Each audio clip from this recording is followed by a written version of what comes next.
Effective communication is paramount for nonprofits and mission-driven businesses. It underpins their ability to inspire action, garner support, and drive positive change. Clear and compelling communication is instrumental in conveying the organization's mission, values, impact, and it resonates with their stakeholders, donors, and the broader community. In the mission-driven sector, where passion and purpose drive initiatives, effective communication is the linchpin that propels these organizations toward achieving meaningful and sustainable outcomes.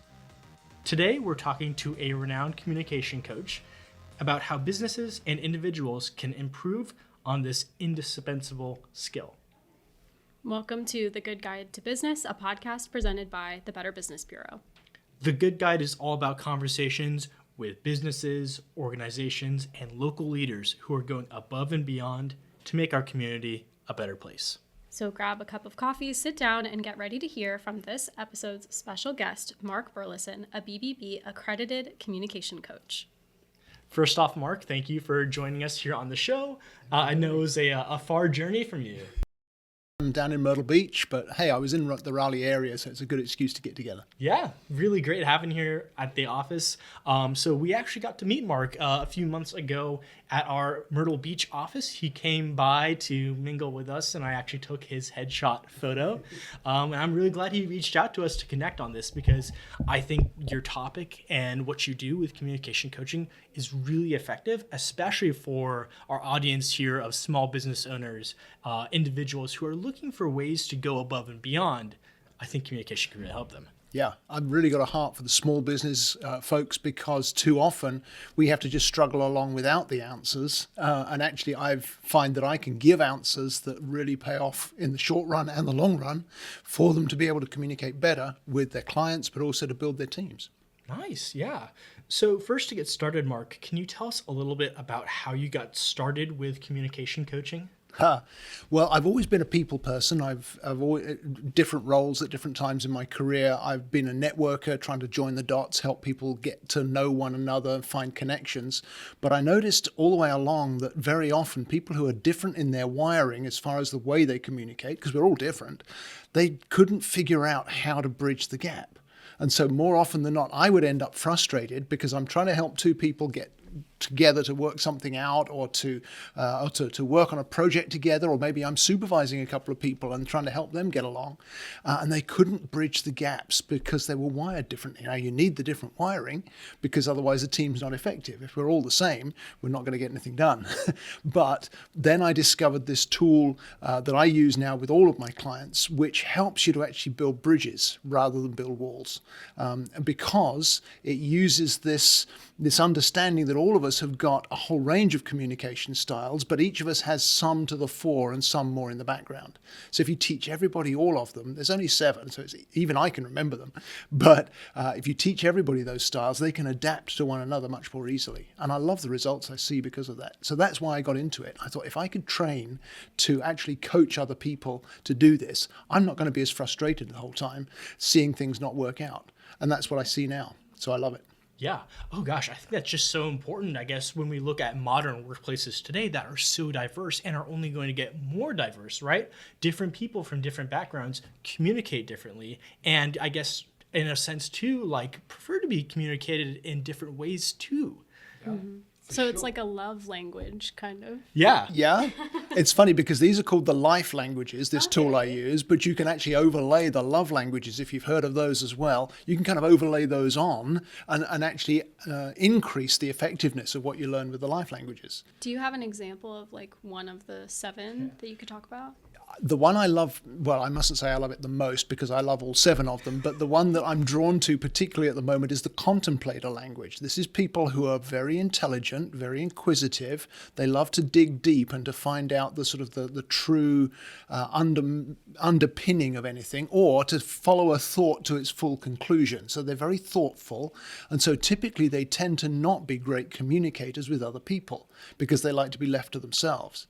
I'm thinking of, I've got 3 or 4 clients clients at the moment who are high in that contemplator language, and I'm helping them to actually build connections and bring what they have to offer.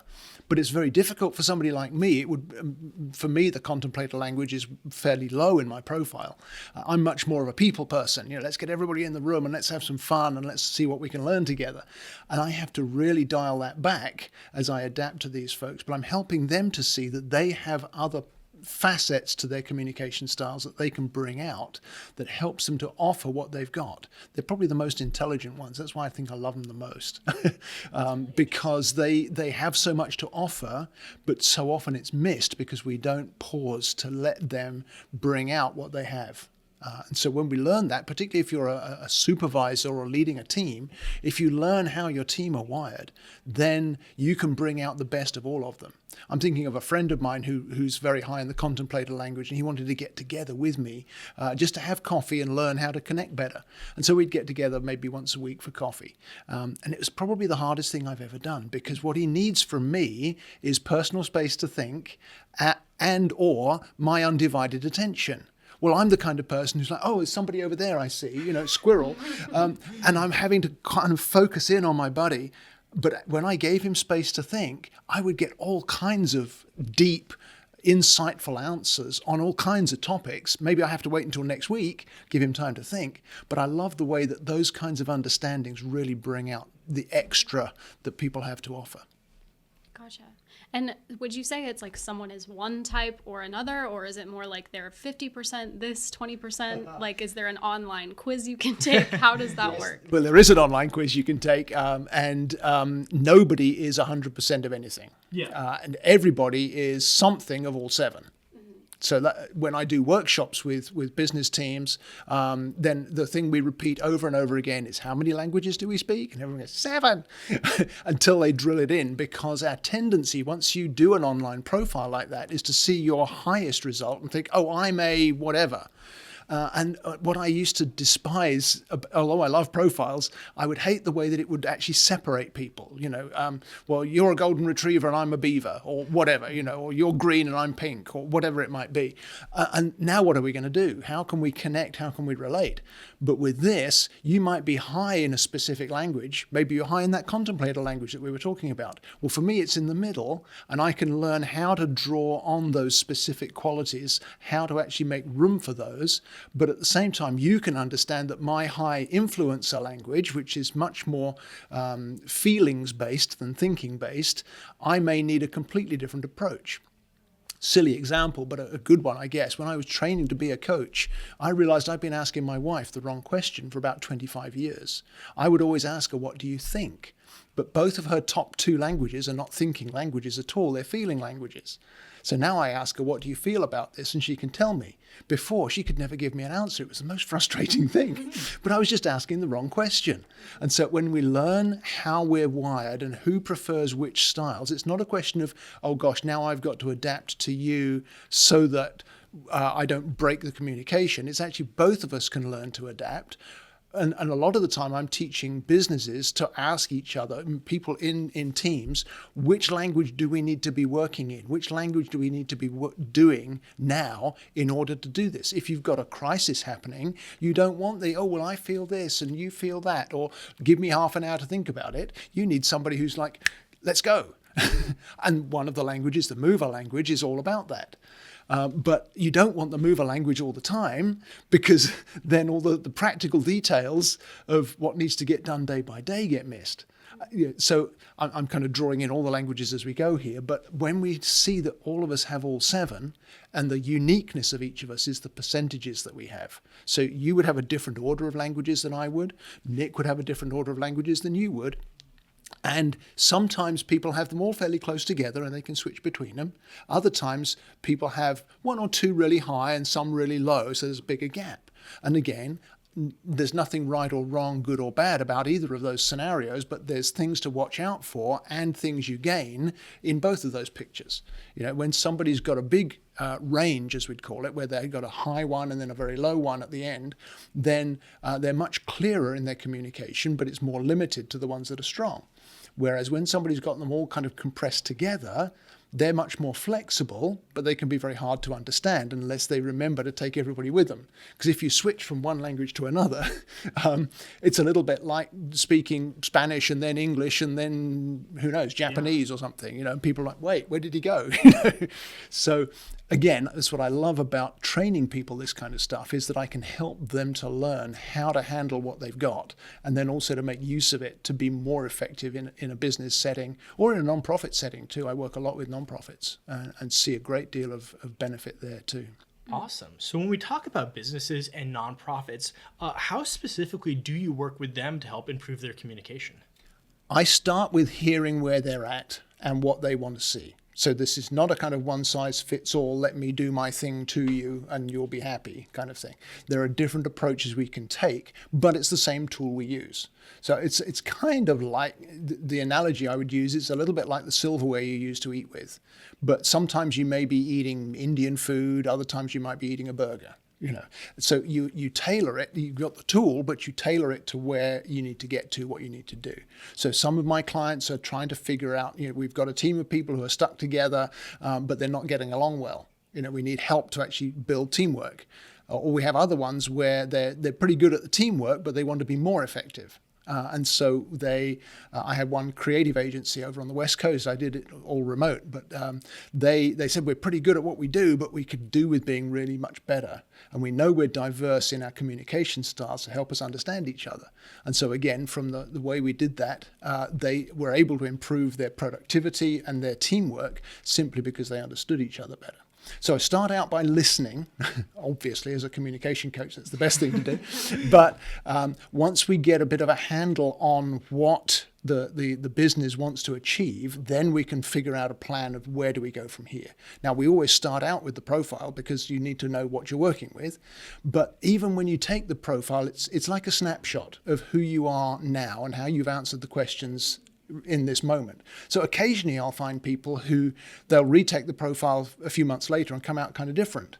Although most people, if they're not in some sort of squeeze or crisis, or they're trying to impress, if they're just being honest with themselves, then they'll get a pretty good picture of where they're at just from taking it the one time. But I had one non-profit CEO actually took his profile with me when we were doing just their leadership team, and then we broadened it to the rest of their staff, and I had him take it again because it had been a year or so. And it came out completely different. And I'm like, well, what happened? And he said, well, I've had a year of coaching with you and you've given me permission to be me. And now this is the honest answers this time, not the what should the CEO look like answers. So when we've taken the profile, then we'll look at what to do with it. Sometimes you can get a whole team together and spend a half a day and do a workshop, which can be online or it can be in person. In person is always more fun because I like to have rooms full of people to interact with, but you can do it online too. Or sometimes I'll just jump right in with individual teams. I had an insurance agency recently where I was sitting with each of their teams where they have, and again, I don't understand the insurance world well, but you have different people with different roles and they all have to work together. And so we ran their profiles, and I've got tools I can use to help them to understand the way they process communication and the way they may have challenges in their interactions, specifically with the way that the 2, 3, 4 of them are wired, rather than in the whole picture as a whole. And then the other thing I sometimes get called upon is when there's two people, and this isn't always in business, sometimes it's in personal life, where two people are just having the hardest time getting along. It might be a boss and a subordinate, or an owner and an employee, or it may be husband and wife. Or it may just be two friends, but they're finding that they're having this huge conflict, or they can't figure each other out and they need help. And we've got tools we use with that as well. So sometimes with businesses, I'll say to them, you realize you're giving your folks a fringe benefit here, that they're going to take this home as well. And home life is going to change, or civic organizations or whatever they're involved in their time out of the business. It's a sort of fringe benefit of the business doing this, is that their folks go home. And again, especially if I do workshops with businesses, they're like, hey, how can I get my kids to do this? How can I get my spouse to do this? Because they realize just how valuable it can be to understand each other in a way that gives us tools to interact and tools to be able to make things better. That's exactly what I was going to ask about, was do you see that people talk about that their home lives have improved because you mentioned your wife. So that's really interesting to know. And I kind of feel like you should come and work with our team. Yes. Not that we don't communicate well, No. but, you know. But we can all communicate better. Right. You know, and that's what I say to people. I'm not here to fix you, but I am here to make you become all that you can be. You know, every one of us has got huge potential, but too often we're frustrated in trying to realize it because we don't know how to connect with one another in the ways that are going to be the most fruitful. And if I can adapt to the way you prefer communication, or you can adapt to where I'm at, or between us, we can say, hey, we need to both of us step out of what we've been most comfortable with and into something else that will get us to where we need to go. You know, we need to be strategic. And neither of us are strategic first off, but we've both got it in there somewhere. Yeah. Those kinds of things, you know. And then you take it home. Yeah. Now, often I'll find that people will have languages that come out most at home and others that come out most at work. And that's fine.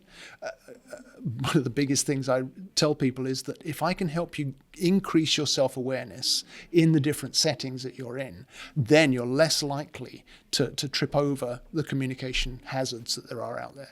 It's a little bit like, you know, if you've got a radar detector in your car, you know where the cop is. You know, you don't get as many speeding tickets. Once you maybe that's not a great analogy, but but once you begin to understand the way these languages work and how you're wired yourself. I've got one couple that I've been working for a long time now where I've seen huge change in both of them. And it's interesting, this often happens with couples where their profiles will come out. His highest language is her lowest, and her highest language is his lowest. And this particular couple, he was high in the mover language, she was high in the responder. Now, responders are very feeling, caring, the kind of language that adopts kittens or you know, whatever, you know, works at the local shelter, that kind of thing. Whereas the mover is much more of a, you know, get out of the way. Well, the phrase we use is lead or follow or get out of the way. That's the way the mover is. That's the sort of hard-charging, very justice-oriented, very courageous language. So you can imagine how that went for these two as a married couple. But they went to the movies a few weeks ago now, and it got to the end of the movie, and she was about to pull out a Kleenex because, as usual, you know, the movie moves you to tears at the end, and she's about to cry, and then she glanced beside her, and she saw her husband was crying. And she totally forgot about crying herself because she was so astonished that he was having a real feeling. Now, for a few weeks, maybe a few months, he'd been talking about feelings because he understood that this was coming towards where his wife was at, you know. But he would tell me afterwards, you know, I'm just talking about it. I'm not really having feelings. I'm just talking about feelings. But he had a feeling. And so it was that understanding and that moving towards one another that they saw the benefit. So that's an example of what you were asking about, Meredith. People definitely see differences in their home life, in their social life, with their friends, that kind of thing. So you work with businesses, couples, like a whole plethora of groups. I do, yes. I love to work with small and medium-sized businesses because that's where I recognize that you know, budgets have to be stretched a long way, and this is a relatively low-budget way of really helping teams to get along and to be much more productive, much more effective.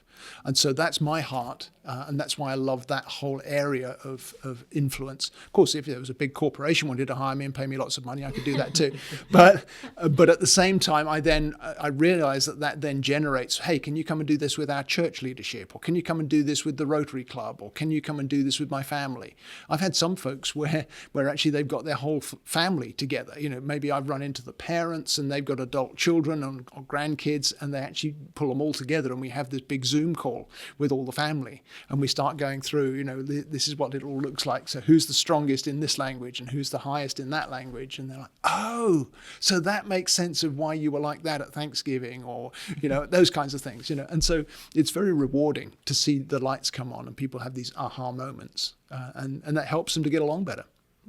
Yeah. So it sounds like it's important not just to like take the online quiz and know what you are yourself, but also you need to know who you're interacting with on that level as well. Very much so, yeah. And although the online profile produces a personalized report for you, it's very helpful to be able to understand all of the languages more fully. And very often, I mean, I'm still learning. And I've been coaching for, 7 years now. I've known about this tool for 15, 20 years, but I've been coaching for 7 and training coaches for going on 3 years now. But I'm still learning.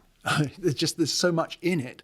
And so there's always value in having somebody walk alongside you, even if it's only intermittently, So I keep looking for ways to make it possible for people to just stay in touch, throw me a question when they have one, that kind of thing, rather than, oh, I did that, bought that, got the T-shirt, I forgot about it, there's a thing on the shelf somewhere, but it's not doing me any good in the day-to-day. Because the way you draw it out is as you encounter a new situation, as you step into a new scenario, then you'll find that the way you use your self-awareness, your knowledge of your own profile, and the way you adapt to other people, it's beneficial to have help. Is really the answer there. So yeah, it's not just a take the quiz and be done with it. It's very helpful to do a package or a workshop as well. And then there's always we can support. I have a private group that people subscribe to, like a sort of simple monthly subscription, like you do your Amazon Prime or whatever, that gives you access to say, hey, what about this or what about that kind of thing, without having to book a whole appointment for an hour to talk about something. You just throw me a question, that kind of stuff. So that's really cool. Yeah. So I'm thinking, a lot of people might be watching or listening to this and think like, we're talking about sitting down and having conversations with people. Can this also help, like, let's say like me with texting people or sending work emails, or even just when I'm writing or creating graphics with words? Can it help with that too? Very much so, because you need to think about which audience do I want to connect with, and how are they going to be connected with? So what you might write for the people who are very resourceful, hospitable, whatever, is going to be very different from the people who are the action oriented, a bit like the husband I was talking about, who's just like, well, just give me the facts, let's get on with it, or his wife, well, tell me about the kittens, or touch the feelings, show me you care. You can't actually hit all 7 of the languages in one interaction. So whether it's graphics or writing some kind of article or a blog or even just texting a friend, the way I text some of my clients is totally different from the way I'll text others. Yeah. Some I'll check in with them. Hey, how are you doing? How was your weekend? That kind of thing. Others, they want you to get straight to the point. This is an interesting thing. My mother-in-law will never hear this, so this will be safe to talk about. But one of the languages is the producer language, which is very resourceful and very good at managing. But actually, if in distress, because every one of these languages has a distress pattern when we don't understand it. And my dear mother-in-law, who I love greatly, and I've obviously known her for many years now, she has not been understood in her primary language for a very long time. She's a widow, and so she lives alone a lot of the time. And so when we had her do her profile, we realized it was this particular, are you managing your life? Is the key question for this particular language. And so now we're very careful to tell her how we're managing our lives, and she's a lot less controlling than she seemed to be before, because she's no longer in distress. So even the way that of course is conversation rather than text, but even when we write to her, she's in the UK, so we don't text a lot, but when we write to her, we're always careful to tell her the things we're doing and how we're planning for the future and all that, because it just settles something in her that we would never have seen if we hadn't done this. And it's the same with employees. How do you ask somebody to do something? Some people, you just tell them to do it. Other people, you need to give them the what's behind it. Why are we connecting? Do I understand your heart? Have you heard my heart? All that kind of thing. And it's very easy to frustrate any of these languages if you don't understand how they're wired. So that's why I love helping people to grasp it in a way that they can apply it in all these different settings. And you're right, Nick, you can apply it across the board. How do you write a letter to somebody? I work sometimes with realtors. You've got different clients. You've got some who want to just know the facts about the house. Yeah. And there's others who just want to feel all of the ambiance of it all or whatever. And others that need time to think about it. Whereas some will be just jump right in and get on with it. And if they can understand how to do that, it can increase their sales effectiveness. That kind of stuff. Yeah. And I think too, particularly, I guess, like identifying the people you're talking to, what language best suits them. For someone like you just said, sales, it could be so effective. Totally, yeah. In fact, I've got a little bundle on my website at markburlinson.com, which is just an introductory bundle, which is a simple video introduction to communication. But then one of the things on there is a cheat sheet of which language are we speaking, because in 2 or 3 quick assessments, you can figure out which language is it that we want to speak. And then you can go to your knowledge of the languages and answer the question. We've all got filter questions in our communication, that everything I say is being filtered by you through whatever filter of the language that you're listening in. And then each language has its own specific needs in order for communication to work, those kinds of things. So once we identify which language, then we can step into those and then we become more successful. It's very simple but very powerful. And again, in terms of applying it, I don't think I'll ever get to the bottom of fully unpacking it. But at the same time, I love to teach people the basics so they get the benefit. I'm really interested in this distress alter ego language that you mentioned. Can you talk a little bit more about how that works? Yes, of course. Let me describe it with an analogy. You know, when you're driving your car, there's that little gas pump, orange gas pump light that comes on. When does that come on? This is not a trick question. Yeah, when the tank's getting empty. Okay, so each language has its kind of communication tank. We talked about the filter question and the need from others, and the passion that each language carries, and that needs to be recognized, needs to be made room for, if you like, because otherwise the team loses out, or the relationship loses out. Well, if those things are not happening, what we're doing is draining the tank, and then eventually the light comes on, and that's what we call a distress flare. So that language has a specific pattern of distress flares. So then it's probably best if I give you a specific example. My primary language is the influencer, which we talked about. And so my filter is, are we connecting? Are we communicating? Which, of course, is why I love to be a communication coach. Yeah. But when that language goes into distress, I'll start to argue or to deny things that seem to be obvious because it's causing the connection to be strained, or I'll want to escape from that interaction so that I can regroup and try again. Mm-hmm. So if I learn to recognize my own distress flares, hey, I'm beginning to argue, or I'm feeling like I need to escape from this setting. My influencer language is in distress. What do I need to do? I need to find a way of building a connection. I need to meet that need from others. Is there something you can say that would affirm something I have done? Affirmation is another big part to the needs of that language. So I recognize when the light comes on and start to fill the tank again, because that's what we're supposed to do when that gas light comes on, is find a gas station. Yeah. I mean, unless you're a Tesla owner, but it's a whole different ballgame. But if you don't recognize the light, or you put a piece of duct tape over it and ignore it, well, eventually you're going to become a statistic.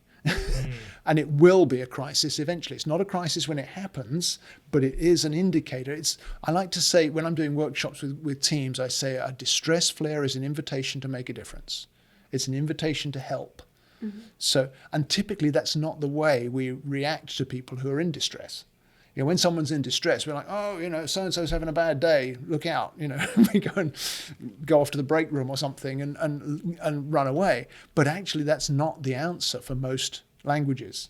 Most languages we need to figure out, so which primary language are they in, or what language is in distress, what flares are we seeing? Now that gives us some ideas of what we could do to make a difference. So it helps to depersonalize conflict as well. Mm-hmm. I see this a lot with married couples, but it works just as well in the workplace. Instead of saying, well, you're just not doing what I need you to, and you're pushing all my buttons and I'm out of here, or whatever, you can say something like, I think my whichever language is in distress, so could we look for one of these needs, or could we answer this question, or can we find ways to accommodate what I'm seeing in myself, because I don't want this communication to go wrong, I don't want this relationship to be strained, I want to strengthen it, I want to build it, but I need to recognize what's going on in me. And I'm willing to switch into a different language if we need to, but I need you to know this. So I have one tool that I use in particularly in crisis type situations, which is just called expressing my languages, where you focus in on a specific relationship. Maybe it's your supervisor or whatever, or maybe it's the person you work with the most. Maybe it's two people in an office and they share working at the front desk and they have to handle whatever comes through the door. But they themselves are at odds with one another. So then they look through this whole sort of summary chart of all the 7 languages and highlight the things that apply in that setting. This is not just me in general, this is me in the moment. and then they actually sit down across a table, usually with a coach to help to referee, so that if there's, they don't usually come to blows, but to help them make sure they catch what they need to catch. Where I come into that saying, when we're in this sort of situation, this is what I have to offer. This is what I experience. This is what I need. And when it's going wrong, this is how I'm reacting. Mm-hmm. And just hearing that from one another, unless there's ill will, which nobody can fix ill will, but usually there isn't ill will. It's just lack of understanding. Yeah, and that makes a huge difference for people. So that's what those distress flares do for us. It's like, boop, That's so cool. Tank needs filling up. Let's take a moment to thank one of the sponsors of our show, Activate Good. Are you an individual or business owner looking to make a difference in your community? Look no further than Activate Good. Activate Good specializes in planning and managing employee volunteer initiatives so you can focus on what really matters, your business. With over 100 Triangle area businesses under their belt, they're experts in team building volunteer projects both on and off-site. Activate Good can even develop a customized annual calendar of service projects and offer a technology platform to manage and track volunteer signups. So why not join the ranks of businesses making a real impact? Learn more about Activate Good at activategood.org. That's activategood.org. So Mark, I was wondering, is communication like many other skills where it's something you need to practice? Or, if you do need to practice it, how would one go about practicing it? Of course you need to practice it. Do you remember when you learned to drive? Yes. I'm old enough that I learned to drive stick shift, and that was not a pretty sight. Yeah, exactly. There's a lot of people today don't even know what it is, But yeah, I can, if I have to, I can still drive standard transmission. And I use that analogy a lot in workshops, because sometimes if you've got a gap between two languages that's big enough, you have to intentionally switch rather than just cruising along, But yes, we can practice. Yes, we need to practice. And I'll say to people, if you're getting into this for the very first time, find a buddy who will exercise a great deal of forgiveness, a great deal of patience, but who also wants to improve their communication, and practice on each other. Yes, take your profiles. Yes, draw me in. Let's do some coaching, but find someone you can practice on, because you won't get it right straight away. You won't get it right first thing, but the more you practice it and the more you actually invest time and attention into what can I learn from this interaction, or what can I learn from this challenge. There's no such thing as a challenge that isn't fruitful if we learn to turn differences into strengths. But again, very often that needs an outsider, because another thing I love to say to people is I can't see what I can't see. So I have a coach who coaches me, because I don't see what I get wrong, and so that's what I bring in when I come and coach somebody else. I can see stuff that they can't see, and they're like, oh yeah, and I love it when they sort of grab a pen and start jotting down notes, because then I realize I'm actually making a difference to them that's going to bear fruit in the future, because now they're seeing something they otherwise would have missed. But practice for sure, yeah, and practice without condemnation is really important.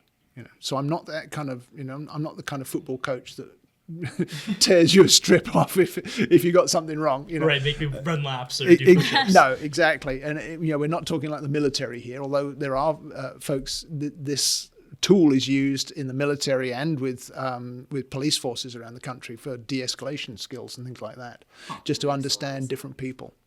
But yeah, I don't carry a big stick. I just help people to figure out. Oh, okay, yeah. But find a buddy you can practice on is a great start. That's awesome. I was thinking how I feel like there are so many sort of maybe a little bit lesser versions of this life languages thing, like personality types, or even like astrology is an example too, where you're trying to categorize people so that we can better understand them, and everyone has a different way of doing that. But the reason why I like this so much is it's not just like, okay, I'm a Pisces and you're, I don't know what you are, but like a Capricorn or something, and we're incompatible, so we probably shouldn't be friends, and that's the end of that. Whereas this is like, there's not, well, maybe there is and you haven't told us, but there's no like incompatibility scale. It's just, you're this way, I'm this way, this is how we can best like fit and interact together productively. That's exactly right, Meredith. I mean, if you're a human and the other person you want to interact with is a human, you both have 7 languages. I say to people, if you feel like you've got more than one voice going off in your head, you're right. There's actually 7, just that some are speaking louder than others. But the reason I've chosen to focus with this particular tool is because it literally builds bridges. Doesn't put people into boxes. So it's not like you're a this and I'm a that, because that is destructive, and we're communal people. There's very few people who thrive just being on my own, leave me alone all the time. Mostly they go crazy because we're actually designed to be in settings where we interact with one another. And it's when we don't learn how to interact fruitfully that things start to go wrong.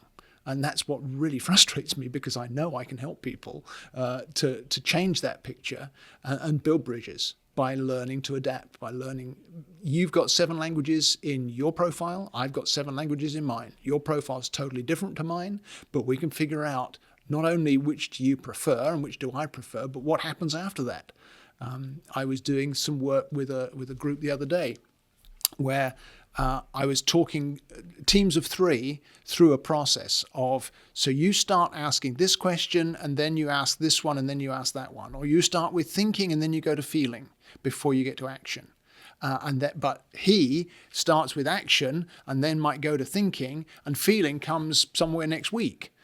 Not you personally. But Yeah. And so when they get that kind of, oh, yeah, so if we understand this is the process that's going on for you and for you, now we can figure out, okay, with this particular challenge or this particular problem or this particular issue we need to solve, we actually need to do it your way, not your way. Or you've got something to offer that you wouldn't necessarily catch because it's further down the line in your profile. It's still there. You'll recognize it when you see it. But drawing out the strengths of each one is so helpful. I'm a big proponent of operating from strengths, not weaknesses. And I love the Strengths Finder tool. Most of the listeners will probably have heard of that. The challenge I have with that is there's so many of them, and you've got your 5 and I've got my 5 and they're different. Now what? Unless you're going to drop a huge amount of money and a lot of time into figuring out how to make it work, now you've got a problem. I love that it focuses on strengths, but I only have to operate with 7 strengths. And everyone's got all 7 of them, yeah. at least a little bit. And so you may only have 10% of something. I talked about the mover language earlier. My mover, I think, in normal life is probably around a 15 out of 100. That's pretty low, but it's still there. And so I can use it when I have to. I had to fire somebody once. I don't like firing people. I'm the kind of get everybody in the room and let's encourage them kind of guy. But I had to fire somebody because it just wasn't a fit and they couldn't change or didn't want to change. And so it's like, okay, you're done. So I had to pull up this 15 mover and use it for this situation needs to be improved. This is the solution. This is what we're going to do. Goodbye. Here's your check. You're done. And did I enjoy that? No, not really. But it wasn't about enjoying it. It was about pulling on a language I needed to be able to communicate something in a specific situation that was going to bring the solution we needed. So like myself, I'm sure all the listeners want to know more about you and where they can learn more about you. So do you want to talk about your podcast for a little bit? Yeah, sure. I have a podcast called the Communication Mastery Podcast, which is a mixture of me talking about communication insights like we've been doing today, as well as I'm bringing in guests this new season, so they'll talk about their communication journey, and we'll see what we can learn from them as well. And so that's available on all the podcast platforms and the video versions on YouTube. So just search for Communication Mastery Podcast. As far as I can tell, there's only one of those out there, and that's me.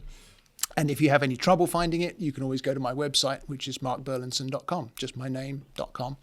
And there's a link on there that you can use to get to the podcast, as well as to contact me to find out more information. There's even a brief bio on there, so you'll find out all the truth about Mark. Well, Mark, thank you so much for joining us on the show today. It was really insightful learning about what you had to say about communication, especially with the different styles that each of us have. So for our listeners, you guys can go check out Mark at his website. That is markburlinson.com. You can also find him on Facebook at Mark Burlinson Communication. And of course, make sure to go check out his podcast. That is the Communication Mastery Podcast. And, you know, of course, our listeners, thank you guys so much for tuning into this episode of The Good Guide to Business. Follow us on social media at BBB Carolinas. That's on Twitter, Facebook, Instagram, and YouTube. And you can listen to this and other episodes of The Good Guide on Spotify, Apple Music, or wherever else you listen to podcasts. We release episodes twice a month on Wednesdays. Stay safe, and we'll see you guys.